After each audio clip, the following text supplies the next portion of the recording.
अस्सलाम वालेकुम। इस वीडियो में मैं आपको बताऊंगा कि आप किस तरह से एलोक्वेंट के साथ डाटा को इंसर्ट कर सकते हैं या फिर क्रिएट का जो क्रूड का पहला हमारा स्टेप होता है क्रिएट का, तो उसको किस तरह से परफॉर्म करना है यूजिंग एलोक्वेंट एंड मॉडल। हमने लास्ट वीडियो में मॉडल बनाने सीख लिए, इस बार हम एलोक्वेंट में डाटा को इंसर्ट करेंगे।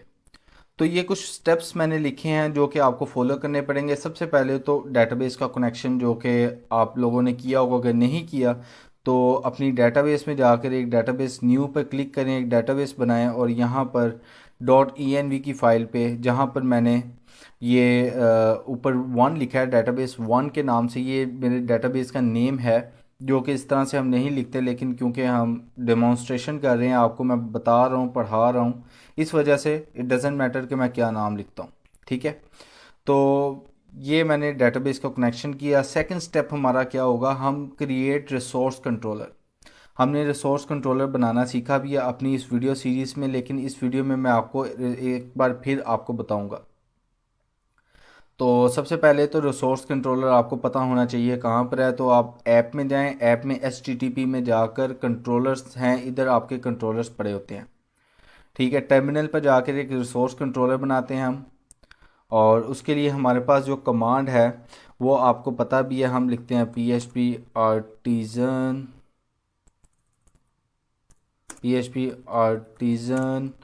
मेक, उसके बाद कंट्रोलर। फिर हम कंट्रोलर का नेम लिखते हैं, जैसे कि मैं कुछ भी कंट्रोलर का नेम लिख लेता हूँ। फॉर एग्जांपल मैं लिखता हूँ कि टेस्ट टेस्ट कंट्रोलर लिख लें, हम टेस्ट नाम लिख लेते हैं। और उसके बाद आपने ये डबल डैश डालना, उसके बाद रिसोर्स लिखना आपने, और हिट एंटर करेंगे तो यहाँ पर आपके पास टेस्ट के नाम से कंट्रोलर आ गया। आप देख सकते हैं कंट्रोलर के फोल्डर में मेरे पास टेस्ट के नाम से कंट्रोलर आ गया। तो ये हमारे पास कंट्रोलर आ गया, रिसोर्स कंट्रोलर, उसमें ऑलरेडी कुछ फंक्शंस उसने दिए हुए हैं। तो नेक्स्ट स्टेप हमारे पास क्या है कि क्रिएट मॉडल एंड माइग्रेशन। अब ये हमने करना है कि हमने मॉडल और माइग्रेशंस को करना है, लेकिन उससे पहले एक मैं आपको चीज़ करवा देता हूँ कि हम एक अपने जो कंट्रोलर है उस रिसोर्स कंट्रोल उसमें एक यूज़र डिफाइंड फंक्शन बना लेते हैं। यूज़र डिफाइंड फंक्शन बनाते हैं, उसी के अंदर हम अपना इंसर्ट करेंगे। अदरवाइज़ हम ये इंडेक्स को भी यूज़ कर सकते हैं, लेकिन मैं यूज़र डिफाइन एक फंक्शन बना रहा हूँ। इसको इधर करें, डिफाइंड फंक्शन। ठीक है, एक यूज़र डिफाइंड फंक्शन जो है वो मैं यहाँ पर लिख रहा हूँ ताकि पता चल जाए, कमेंट दे रहा हूँ। यहाँ पर आपने लिखना है पब्लिक फंक्शन माई fun, मतलब फंक्शन का नेम आ गया, और यहाँ पर हमारे पास यूज़र डिफाइंड फंक्शन आ गया। अब इसका राउट में web.php में जाके इसका राउट जो है वो डिफाइन कर लेते हैं। और राउट हम बाद में भी डिफाइन कर सकते हैं, लेकिन अगर आपने अभी करना है तो आप अभी कर लें। तो फिलहाल आप देखें कि आपके पास जो स्टेप्स है वो नेक्स्ट कौन सा है, या आप ऐसा करें कि राउट डिफाइन कर ही लें तो ज़्यादा बेहतर। अभी कर लेते हैं राउट। आपको राउट का पता है रिसोर्स कंट्रोलर में किस तरह से करते हैं। और यहाँ पर मैं लिख देता हूँ इंसर्ट, बल्कि ये पहले बना ना हो, मैं लिखता हूँ क्रूड इंसर्ट। ठीक है, क्रूड इंसर्ट लिख सकता हूँ। उसके बाद हमने देना होता है अपने जो हमारा कंट्रोलर है उसका नेम देना होता है। तो हमारा कंट्रोलर है टेस्ट, और उसके बाद आपने देना होता है फंक्शन का नाम, @फंक्शन का नाम। तो फंक्शन का नाम हमारे पास यहाँ पर है माई fun। ठीक है, तो मैं लिखता हूँ माई fun और यहाँ पर बंद। और इसमें हम रिटर्न करवा कर देख लेते हैं कि क्या हमारा जो कंट्रोलर है रिसोर्स कंट्रोलर का ये फंक्शन वो चल रहा है। हेलो, ठीक है। और हमारा जो राउट था वो था क्रूड इंसर्ट के नाम से, इसको मैं कॉपी कर लेता हूँ। और यहाँ पे मेरा प्रोजेक्ट चल रहा है, इसको हेलो। ठीक है, हमारा जो कंट्रोलर तक का काम है वो हो रहा है। ठीक है, अभी तक हमने क्या किया है, एक बार दोबारा देख लें। हमने जस्ट एक टेस्ट कंट्रोलर बनाया है, उसके अंदर एक यूज़र डिफाइंड फंक्शन बनाया है, और फिर उसको राउटिंग उसकी कर ली है। ये सारा वो काम है जो कि हम ऑलरेडी पहले कर चुके हैं। मेरा नहीं ख्याल मुझे इसको इतना ज़्यादा एक्सप्लेन करने की ज़रूरत है। अब जो नेक्स्ट स्टेप है अपने टास्क में जाएं तो यहाँ है कि क्रिएट मॉडल एंड माइग्रेशन। हमने मॉडल और माइग्रेशन एक साथ बनानी है, जैसा कि मैंने आपको अपनी प्रीवियस वीडियो में बताया। तो टर्मिनल पर आएँ और टर्मिनल पर आने के बाद ये मेरा टर्मिनल है और यहाँ पर अब हमने मॉडल और उसको माइग्रेशन बनाना है। फॉर एग्जांपल पीएचपी, ये तो हम रिसेंटली काम किया, इसका तो पता होगा, मेक, ठीक है, मॉडल। आगे आपने मॉडल का नेम बताना है। मॉडल का नेम मैं लिखता हूँ क्रूड लिख लें, या क्रूड इंसर्ट लिख लें, क्रूड इंसर्ट, इस तरह करें, ABC इंसर्ट लिख लें, ठीक है। नाम में बास का मैं चाह रहा हूँ कि मेरा जो प्रीवियस काम है वो मैं डिलीट ना करूँ तो ज़्यादा बेहतर है, ठीक है। ABC इंसर्ट, उसका मैंने मॉडल का नाम लिख दिया और आपने लिखना है M-M। हिट एंटर करेंगे तो हम मेरा मॉडल देखें, model created successfully, migration created successfully. तो माइग्रेशन हमारे पास है डाटा में, डाटाबेसिस में, और माइग्रेशन में जाकर देखेंगे तो देखें क्रिएट ABC इंसर्ट्स का जो है वो बन गया, ये आपके सामने नज़र आ रहा है। और ऊपर हम मॉडल देखेंगे, ऐप में होता है डायरेक्ट, तो यहाँ पर देखें ABC इंसर्ट का मॉडल आपको नज़र आ रहा है, ठीक है।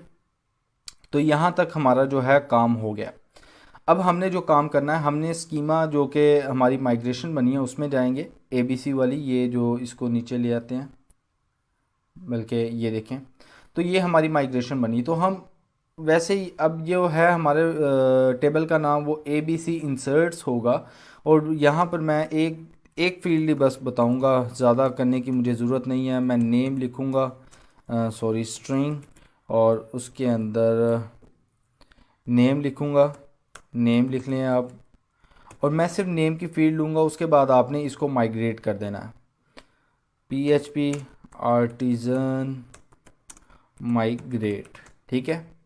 तो ये माइग्रेशन हमारी हो गई है। हम जाएंगे अपने डेटाबेस में जो कि जैम की डेटाबेस में, और इधर 1 को करेंगे रिफ़्रेश। तो यहाँ पर देखें ABC इंसर्ट्स के नाम से हमारे पास फोल्डर जो टेबल है वो आ गया।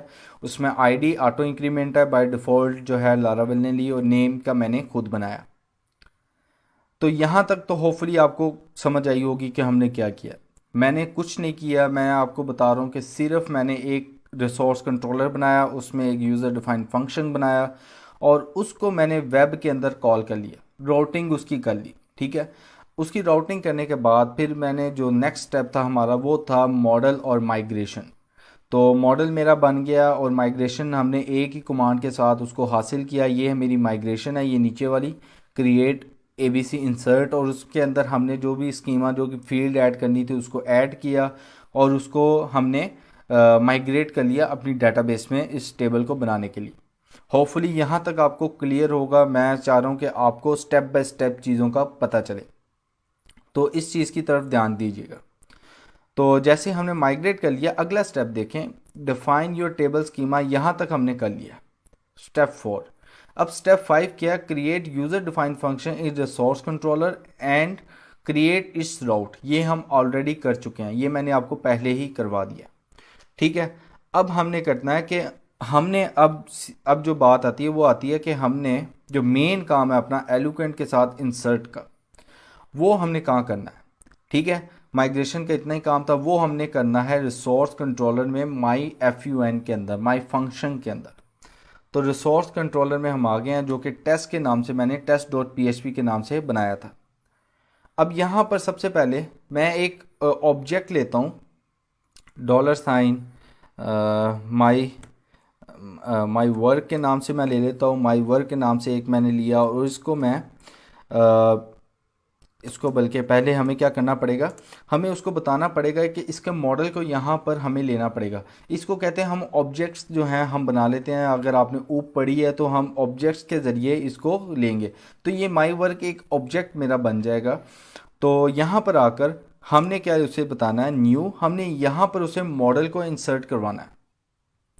हमने मॉडल को क्या करवाना है, इंसर्ट करवाना है। यहाँ पर हमने उसे बताना है कि ये जो है ये न्यू हम एक ऑब्जेक्ट बना रहे हैं और उस ऑब्जेक्ट को हम इसके साथ फिर माई वर्क के साथ यूज़ करेंगे। ये ऑब्जेक्ट बना रहे हैं हम, तो न्यू कीवर्ड है। होपफुली आपको पता होगा PHP ऊप में मैंने आपको कहा था काफ़ी इसमें यूज़ होगी PHP ऊप। तो न्यू आपने लिखना है, उसके बाद आपने लिखना है ऐप। अब ये ऐप कहाँ से आया?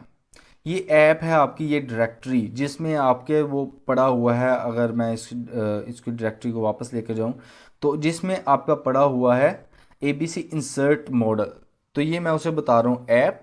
ऐप के बाद मैं उसे कह रहा हूँ कि अब यहाँ पर आपने मॉडल का नाम देना है। जैसे कि मेरा मॉडल का नाम है ABC इंसर्ट, तो मैं लिखूंगा ABC इंसर्ट। ठीक है। अब यहाँ पर देखिएगा हो क्या रहा है, इसको ज़रा समझने की कोशिश करें। अब मॉडल का यहाँ पर आपको पता चलेगा फ़ायदा क्या है। मैं ABC इंसर्ट के मॉडल को गेट कर रहा हूँ, और लेकिन ये ABC मॉडल जो है ये चाइल्ड है। ये क्या गेट कर रहा है, ये मॉडल अपना पेरेंट, जो कि ये मॉडल की क्लास एक पेरेंट है, इसकी तमाम प्रॉपर्टीज जा रही हैं ABC इंसर्ट के पास।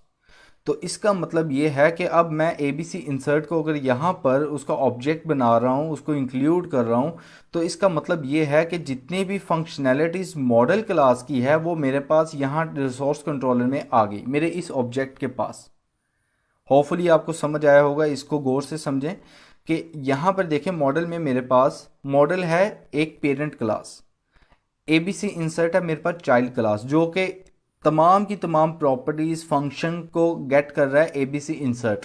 अब जो फंक्शन मॉडल के पास है वही फंक्शनैलिटी ABC इंसर्ट के पास है। ठीक है। अब इसी मॉडल को हम इसके अंदर एक ऑब्जेक्ट बनाकर उसमें ले रहे हैं माई वर्क के नाम से। ठीक है। अब देखिएगा, अब आपको होपफुली समझ आया होगा कि मॉडल का क्या फ़ायदा है और इसके अंदर जो क्लासेस हम यूज़ करते हैं वो किस तरह से यूज़ करते हैं। तो यहाँ पर मैं लिखूँगा माई वर्क, और उसके बाद यहाँ पर ये ऑब्जेक्ट्स इसी तरह हम इसको अब गेट करेंगे ऊप के मेथड के ज़रिए से। तो यहाँ पर सबसे पहले तो आपने बताना है अपना कॉलम नेम। मेरा है नेम, नेम के नाम से मैंने कॉलम बनाया था। अगर आप देखें तो यहाँ पर ABC में जाकर ये देखें, ये बल्कि यहाँ सामने खुला हुआ है मेरा टेबल, नेम के नाम से मेरे पास कॉलम बना हुआ है। तो मैंने फ़िलहाल एक ही कॉलम बनाया था, उसको मैं वैल्यू देना चाह रहा हूँ अली, अली कह लें, अली के नाम से मैं उसके वैल्यू देता हूँ। ठीक है। अब मैंने उसको वैल्यू दी अली के नाम से, और इसमें हमारे पास एक फंक्शन आता है $, माई वर्क, और यहाँ पर जो फंक्शन आता है सेव। ये फंक्शन क्या करता है, ये मेथड क्या करता है, ये हमारे ऊपर वाली क्यूरी, या ऊपर वाला सॉरी क्यूरी कह रहा हूँ, जो भी हमारा ये कोडिंग है, जो हम इसको बता रहे हैं कि भाई ये नेम है, नेम के अंदर ये जो वैल्यू है इसको पुट करो, उसको सेव करेगा। तो ये एक मेथड है, एक फंक्शन है। तो अभी काम तो हमारा हो जाएगा, लेकिन यहाँ पर मैं आपको एक और चीज़ बताऊँ कि मैं इफ़ स्टेटमेंट लगा दूंगा कि अगर वो डाटा एंटर हुआ है तो भी बता दे, अगर नहीं हुआ तो भी बता दे। तो मैं इसको उठाऊंगा, इसको उठाकर इसके अंदर पेस्ट कर दूंगा। ठीक है। इसके अंदर मैंने उसको पेस्ट कर दिया। अब इसकी ब्रैकेट्स लूंगा और इधर मैं लिखूंगा रिटर्न डाटा इंसर्टेड। ठीक है। इसी तरह एल्स का पार्ट मैं बता दूंगा, else return data is not inserted. तो मैंने एल्स के पार्ट में उसे बता दिया कि जो डाटा है वो इंसर्ट नहीं हुआ। अब हम अपनी राउटिंग को कॉल करते हैं ABC इंसर्ट के नाम से, जो मैंने यहाँ पर बनाई क्रूड इंसर्ट के नाम से, इसको कॉपी करता हूँ और इसी राउटिंग को अब यहाँ पर जाकर कॉल करता हूँ, बल्कि पेस्ट है पहले। तो ये एरर मुझे उसने दे दिया, ABC इंसर्ट नॉट फाउंड। मेरे ख्याल से अच्छा वो क्या कह रहा है, app ABC insert not found. ये क्यों नहीं फाउंड हुई उसको देख लेते हैं। अच्छा, जो एरर मुझे आया था वो कोई एरर नहीं था, वो सिर्फ ये था कि मैंने अपना जो सर्वर है उसको बंद करके दोबारा ऑन किया, सम टाइम हो जाता है, और वो मेरा काम जो है वो ही सेम चला, मैंने कोई चेंजिंग नहीं की। तो इसमें यह है कि थोड़ा बहुत जो है आपके सर्वर का मेरा थोड़ा बहुत मसला था, तो मैंने वो पार्ट जो है वीडियो का स्किप कर दिया है कि कोई आपको इतनी लंबी वीडियो ना देखनी पड़े कि मैं एरर ढूंढूं और वो भी मैं इसमें इंक्लूड कर दूं। लेकिन एरर कोई आता मेजर एरर तो मैं आपको ज़रूर बताता, लेकिन एरर सिर्फ इतना था कि मैंने अपने सर्वर को बंद किया और उसको ऑन किया और ये मेरा काम कर रहा है। ठीक है। तो मैंने यहाँ पर अब डाटा इंसर्ट किया है, तो उसने मुझे बता दिया डाटा इंसर्टेड। यहाँ पर अपने मैं अगर फोल्डर अपने एडमिन पैनल पर आऊँ और यहाँ पर इसी इसी को रिफ़्रेश करूँ, तो यहाँ पर मेरे डाटा आना चाहिए। तो देखें अली के नाम से डाटा आ गया। हम एक और एंट्री करते हैं, यहाँ पर आते हैं और अली के नाम से मैं इधर लिखता हूँ फैसल। ठीक है, फैसल का नाम मैंने लिखा, सेव किया, और ये जो राउट है जो कि हमने क्रूड इंसर्ट के नाम से बनाया था, इसी को कॉल कर रहा हूँ मैं। यहाँ पे इसको दोबारा कॉल करता हूँ, हिट एंटर करें, डाटा इंसर्टेड हो गया। दोबारा अपने अपने जाएं टेबल पर, ABC इंसर्ट, तो यहाँ पर फैसल आ गया। तो मेरा जो है डाटा वो इंसर्ट हो रहा है। एक बार थोड़ा सा मैं आपको दोबारा शुरू से बता दूं कि किस तरह से ये काम हो रहा है। तो मैंने सबसे पहले एक रिसोर्स कंट्रोलर बनाया, ठीक है, उसमें एक यूज़र डिफाइंड फंक्शन बनाया। ये अंदर का कोड नहीं था, ये इतना कोड नहीं था, मैंने जस्ट एक यूज़र डिफाइंड फंक्शन बनाया। उसके बाद उसकी राउटिंग की मैंने, राउटिंग की web.php के अंदर, और इसके बाद ये हमारा हो गया पहला स्टेप कंप्लीट। सेकेंड स्टेप पे मैंने एक माइग्रेशन और मॉडल साथ साथ बनाए। मॉडल मेरा बना ये ऊपर test.php, और इसके साथ एक मिनट ज़रा मैं आपको डायरेक्टरी दोबारा बता दूं। मॉडल मेरा बना ABC इंसर्ट के नाम से, ABC इंसर्ट डॉट PHP, और उसके साथ जो मेरी माइग्रेशन बनी वो बनी माइग्रेशन ये वाली, क्रिएट ABC इंसर्ट टेबल। ठीक है, उसके बाद मैंने इस माइग्रेशन के अंदर अपना एक कॉलम ऐड किया, जो भी स्कीमा मैंने बनाना था सिंपल सा। उसके बाद PHP आर्टिसन माइग्रेट किया और वो उसको टेबल डेटाबेस पे बना लिया। तो ये तो काम था हमारा शुरू का। उसके बाद जो लास्ट स्टेप मैंने किया वो मैंने रिसोर्स कंट्रोलर में जाकर जो मैंने यूज़र डिफाइंड फंक्शन बनाया था उसके अंदर मैंने सबसे पहले तो उस मॉडल को गेट किया, उसका ऑब्जेक्ट लिया, उस मॉडल के ऑब्जेक्ट के साथ मैंने डाटा को इंसर्ट किया और उसका सेव का मेथड यूज़ किया। अब सेव का मेथड जो है ये कहाँ से आ रहा है, ये हमारे मॉडल से आ रहा है, ठीक है, जो हमने अभी बनाए। तो सेव के मेथड को मैंने कॉल किया और उसने क्या किया, जो मेरा ऊपर वाला डाटा था इसको पुट कर दिया मेरी डेटाबेस में। उसके बाद मैंने इफ़ स्टेटमेंट के साथ उसको चेक किया कि वो सेव हुआ है या नहीं हुआ। होपफुली आपको समझ आई होगी कि ये किस तरह से काम कर रहा है। मैंने बड़ा ब्रीफली समझाने की आपको कोशिश की है, और कोशिश मेरी यही थी कि आपको बड़ी अच्छी तरह से समझा दूं, क्योंकि ये जो एलोक्वेंट है ये बहुत ज़्यादा अहम है। So thank you very much for watching this video.